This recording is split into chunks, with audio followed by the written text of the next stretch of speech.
All right, so why is consumer spending down?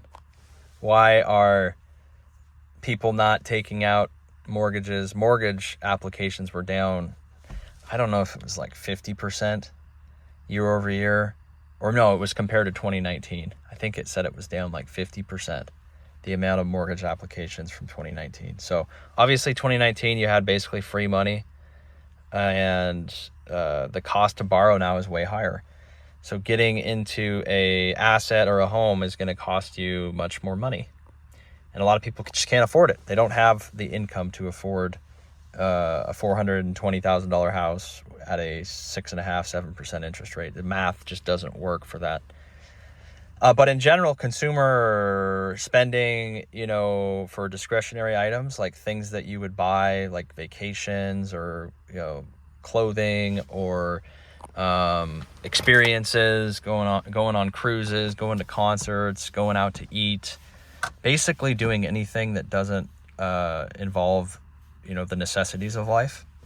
The reason why there's, less of that is because the basics are costing more. So your basic transportation, your basic housing cost, whether that's rent or mortgage, your basic cost to insure yourself, for car insurance, for health insurance, for home insurance, for, if you have a family, for the health insurance for your family.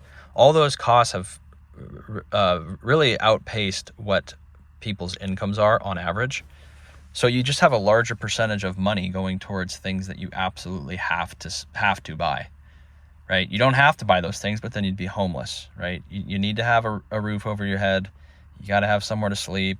You got to have, food. You got to have clean clothes, right? So those costs have gone up, and they've eaten up a pretty significant amount of people's income. So when those costs go up, there's less money for people to do the things that they, want to do. Go to Disneyland, buy a new car, eat at the new restaurant, go on a cruise, like I said, do different things, experiences, concerts, traveling, whatever.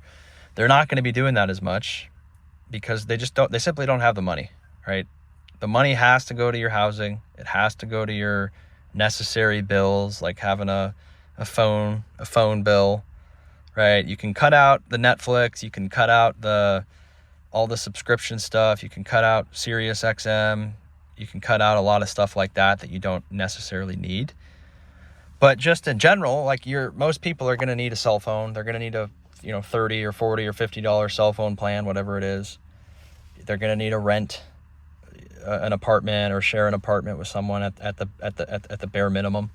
They're going to have transportation at the bare minimum. They're going to have some amount of insurance.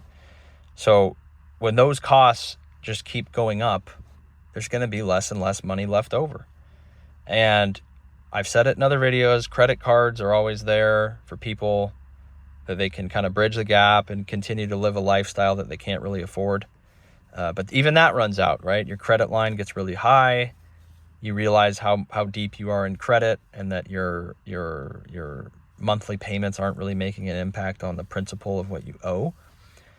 And you end up digging a really deep hole. And a lot of people have done that because credit, like I've said, allows people to live a lifestyle that they haven't earned.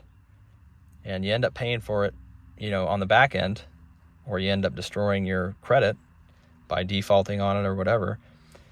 But it's very dangerous, and it can allow people to get into bad situations because, again, it's just giving them money that they haven't earned to buy things, today, and they have to pay them back with a very high amount of interest on it. So what do you guys think about it? What do you think's going to happen here? I don't think if real incomes don't go up, and if inflation still is high, and if the cost of necessities in life are still kind of high, you're going to have this problem, right? Because people just they can't do everything they want to do when the cost of basic living continues to go up at a faster pace than inflation. That leaves at a faster pace of wage growth. So really just a higher and higher percentage of your money goes towards things that you have to pay for. That's really the point of this whole video. I've said it so many times in other talks, but if you have less money that you really have control over, you're gonna not do as much because you're worried. You want to have some amount of savings. You want to be able to have like a rainy day fund. And when your savings continues to kind of deplete or get eaten up by basic living expenses, you're gonna take a step back. You're gonna maybe not go on vacation, maybe not buy the new car, definitely not buy the new house. You're gonna wear your clothes longer. You're gonna eat at Walmart. You're not gonna go out to restaurants. And it affects everybody. When people stop doing that, all these other people that are selling clothes or working at a restaurant or at the car dealership, they all lose their job, or they become negatively impacted as well because they don't have as much income. They're not selling you the vehicle. They're not selling you the food. They're not selling you the vacation. They're not, working on the cruise ship. All these jobs are maybe not lost, but people lose hours. People lose working days, and ultimately they lose income. So there's less money sloshing around in the system. So let me know what you think. You guys can subscribe. It's a beautiful day here, and we will see you on the next one. Take care.